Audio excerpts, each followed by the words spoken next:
We go into Ebon Illusion Magician using the Ogre and the Scarecrow Kashtira. We can use the Ebon Illusion Magician to summon out the Dark Magician. It's the guy from the television show.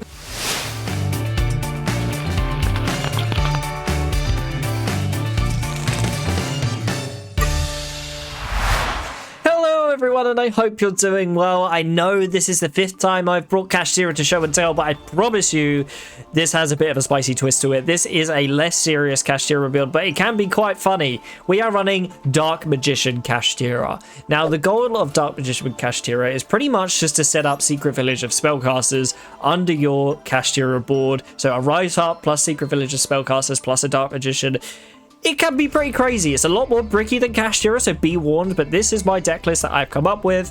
Now, you will notice there's not that many Dark Magician cards, but there's just about enough to make it work. So we have 2 normal Dark Magicians. One's Royal because, you know, sexy. They're here for Ebon Illusion Magician, and little fact, you can normal summon Dark Magician with Kashtira at birth if you so want to. We also have 3 Magician Souls to get us into basically our spellcasters. Worst case, we can special summon itself, or we can special summon the Dark Magician. We have 3 Ash Blossom because, I mean, with Maxi about, you kind of have to. We genuinely didn't have room for Maxi. This is a going first build through and through, which is again why it's a little bit less serious. We have 3 Planet Pathfinder, which plays a more important role in this deck because not only can it search the Wraithsoft, it can search the Secret Village if you have the pieces. We do have Kashtira Riseheart at 2 because we needed space with the other engine. We have Ascended God of Thunder. Now this, if you played Kashtira before all the support came out in Master Duel, you know this card. It's basically a special summon level 7 for pretty much free. You just pay a couple of life points, and we need the level 7s in this deck to get extra extenders to go into the Ebon Illusion Magician, which we'll go over in a moment. We have Chronicle Magician, which special summons itself if a monster with 2500 or more original attack and defense is normal special summon to your field, which means that every time you special summon, say, a Unicorn or a Ogre, you can special summon it, and that is a free level 7 spellcaster on your field. So not only can it be used for the Secret Village of Spellcasters, it can be used for your level 7 toolbox as well. We do have the 1 Fenrir, 2 Unicorn, and 1 Ogre. We usually run more Ogres, but we need to make more room for the Dark Magician stuff. We do have the Scarecrow Kashtira because it's just insane. We have 1 Illusion of Chaos, mainly just to help us see the spellcasters a bit faster. We have Sacred Sword of the 7 Stars. This is a really good include. It is Ash bait. It draws 2 by banishing a... What the fuck?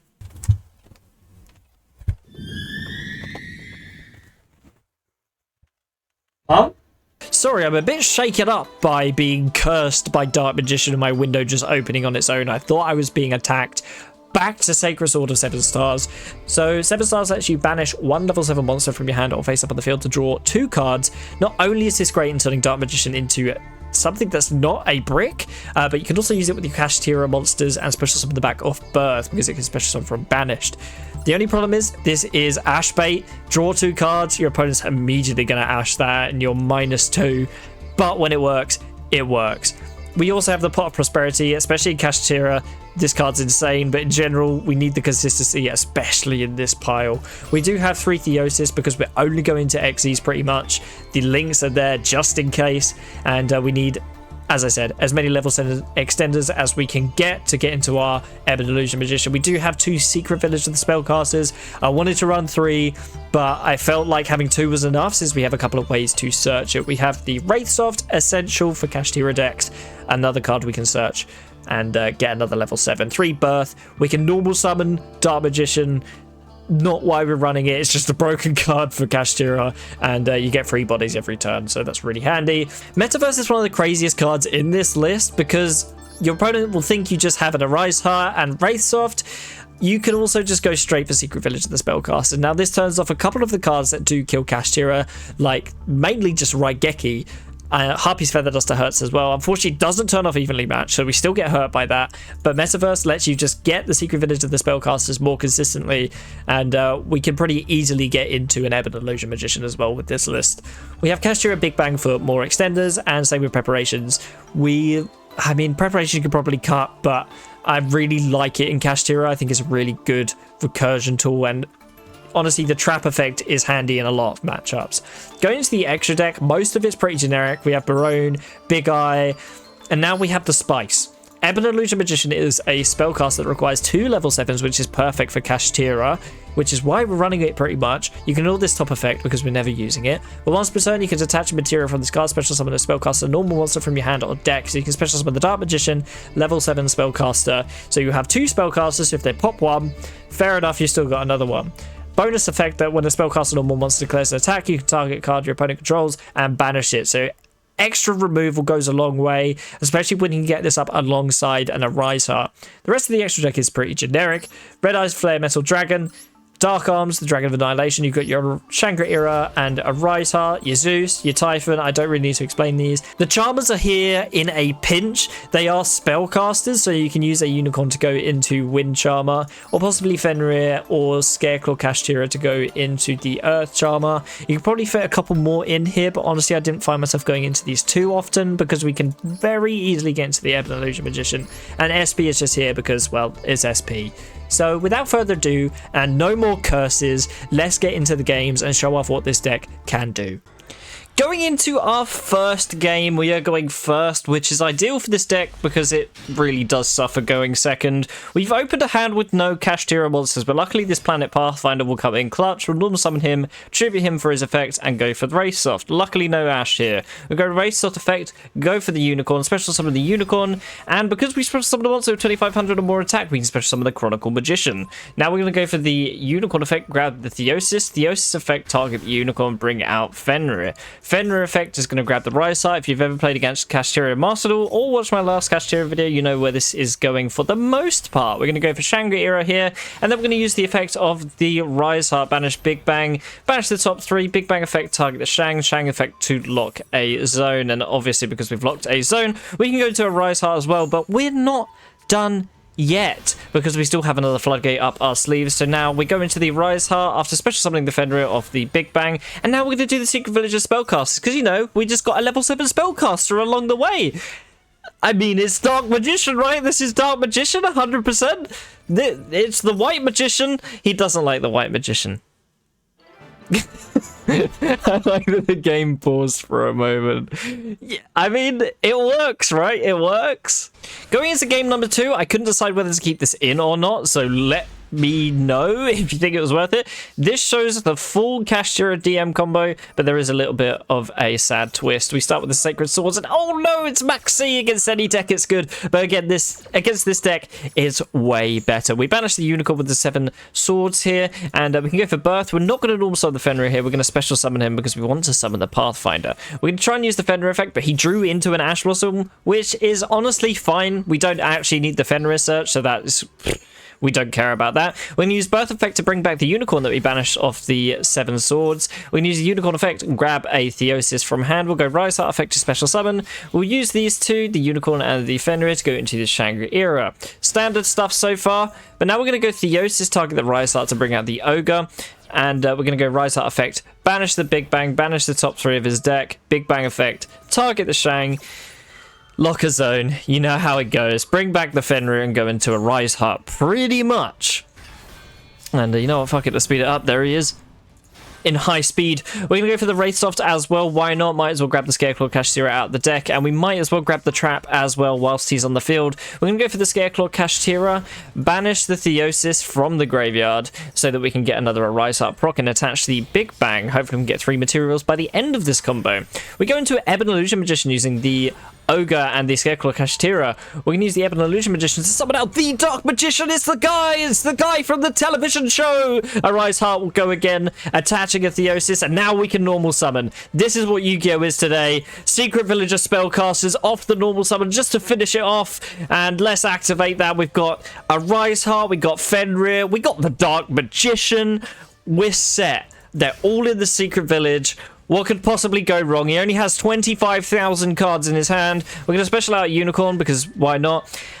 I mean, he's bound to see a Kaiju in 25 million cards. It's Eldritch. Oh no, he sends our Secret Village to the spellcasters. We'll get rid of Verte Anaconda and lock another spell and trap zone. Unfortunately, he has Lightning Storm as well in the 25,000 cards. And the Raigeki! Oh no! It's okay, Shang's still alive, right? That's fine. And he's Fluffle now.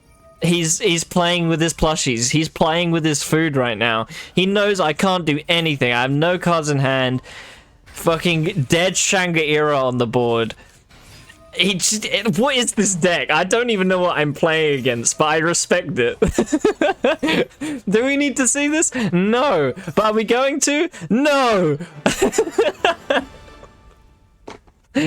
Oh man, I that's a fun replay. Even if we lost. So just imagine a world where there was no Maxi there. He would have 5 cards against all that. I think he was cooked if he didn't draw 25 cards. Going into game number 3, we've drawn a decent opening hand. Not much to work with, but we'll see if this 7 swords can resolve by banishing the Scarecrow Kashtira. Unfortunately, he has the Ash Blossom for our draw too, but that does make sense. We do have at least a couple more plays because we have the Birth in hand and the Magician's Souls with the Secret Villager spellcast. Speaking of the Magician's Souls, we can use the effect send the Dark Magician from deck to graveyard and itself from hand to graveyard to special summon the Dark Magician. We're going to Kashtira Birth to special summon the Scarecrow Kashtira from banished. We're going to use these two to go into the Ebon Illusion Magician. Never saw that one on TV. We're going to use the Ebon Illusion Magician effect to summon Dark Magician. Now, you did see him on TV. There he is. And then we'll go for the Secret Villager Spellcasters. Not the best M board, but Secret Villager Spellcasters and the guy from the telly will make him set 2. Absolutely perfect. Drawn to Ascended God of Thunder, which we can make a rank 7 with. We'll special summon him by paying 3,000. Then we're going to use Birth to special summon the Kashtira. And because Dark Magician attacked, I get to banish once. Let's banish the set and let's kill you. Let's just straight up kill you. You're dead now. Yugi has killed you. Going into game number 4, this is going to look very similar to a previous video where we had a Kashtira mirror match, because look, it is pretty much the same thing, except he's got a lot worse hand. He's going to start with Rise Heart, banish a Unicorn with this effect. He's going to go for the D-Shifter as well. He's going to go Theosis, target the Rise Heart, going to special summon the Unicorn effect will grab the Birth here, and Birth is going to activate now, and he's going to special summon using Birth the Unicorn that he banished off of Rise Heart, and then just hard make a Rise Heart. Now that's not a bad turn for a Kashtira mirror match, to be honest. It's probably one of the best things you could do, so maybe he was stream sniping. We're going to activate the Wraith Soft, which is such a good card. I wish it was at 3 in Master Duel. Special summon the Unicorn here. Unicorn effect will grab the Birth. We're going to normal summon an Ash Blossom and then special summon the Ascended God of Thunder to go straight into Barone. Now, Barone, we desperately want to pop the Birth here. A Rise Heart will continue to keep activating to attach more, but we're going to use the Unicorn effect to banish the Rise Heart. We're not going to negate the Rise Heart yet, because we want to get into Fenrir off one of these Theoses. And Birth's gone now using the Barone pop, which is nice. It attaches it back with the Rise Heart once again. We'll go Theosis on the Unicorn, grab the Fenrir. Of course, the Rise Heart is going to activate again, and then on the new chain, we can go for the Fenrir, target the Rise Heart. Now he's going to go for Impermanence here. The reason I don't chain Barone is because I know he can just chain the Rise Heart effect and probably banish something very useful like the Barone. Unfortunately, he does get another attach here. Now that our Fenrir is negated, we might as well try the search in case he accidentally hits the Ash Blossom. We'll use these Unicorn and Fenrir to go into Big Eye. Big Eye effect, target the Rise Heart, and that should bait out the interaction. He's going to use the effect target the Barone, and this is where we use our negate to negate and destroy the Rise Heart. Now at this point, we can't really kill as much as we'd like to. He does get a banished Theosis that adds back Birth, which is pretty scary. It's probably the scariest card in the Kashtira deck. And speaking of, we're going to use Birth to special summon back the Fenrir. We shouldn't have used that search earlier because we could have used it now, but that's fine. Set it in the Imperm column just to flex this little metaverse here. Honestly, don't even know how that appeared in our hand. But the funny thing is, Big Eye is a spellcaster. He's going to summon the Pathfinder to grab the Pressure Planet, and now we're going to go Metaverse and activate Secret Villager to spellcasters. That's it. That's the edge your Kashtira decks need. Put Dark Magician in your Kashtira deck today. Or just play Big Eye and Ebon Illusion Magician in your extra deck. Overall, I think this is a very interesting deck. The few downsides are that it really struggles to go second. It doesn't have many hand traps or board breakers, so it can be really rough. But that's not too bad this meta because Tempai is around and they're going to be going second a lot of the time. Another problem is, the Kashtira cards are the good cards in this deck, not the Dark Magician cards, unfortunately. So you kind of want to be playing as little Dark Magician as possible, but then does it really count as a Dark Magician deck? You let me know. You decide. But But for the pros, I mean, there's more floodgates. Like, it's Kashtira with another powerful floodgate, pretty much. You saw the end board.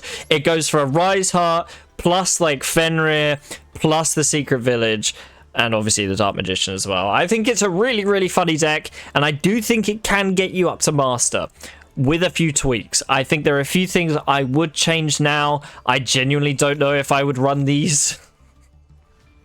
But it's Dark Magician Kashtira, you can't not run Dark Magician. Fuck it, run 5. But anyway, let me know down in the comments, do you think this counts as a Dark Magician deck?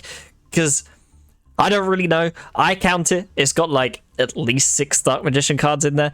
But yeah, let me know. Anyway, that being said, if you made it this far in the video, please do feel free to hit subscribe. New Yu-Gi-Oh videos each week. And as always, happy dueling.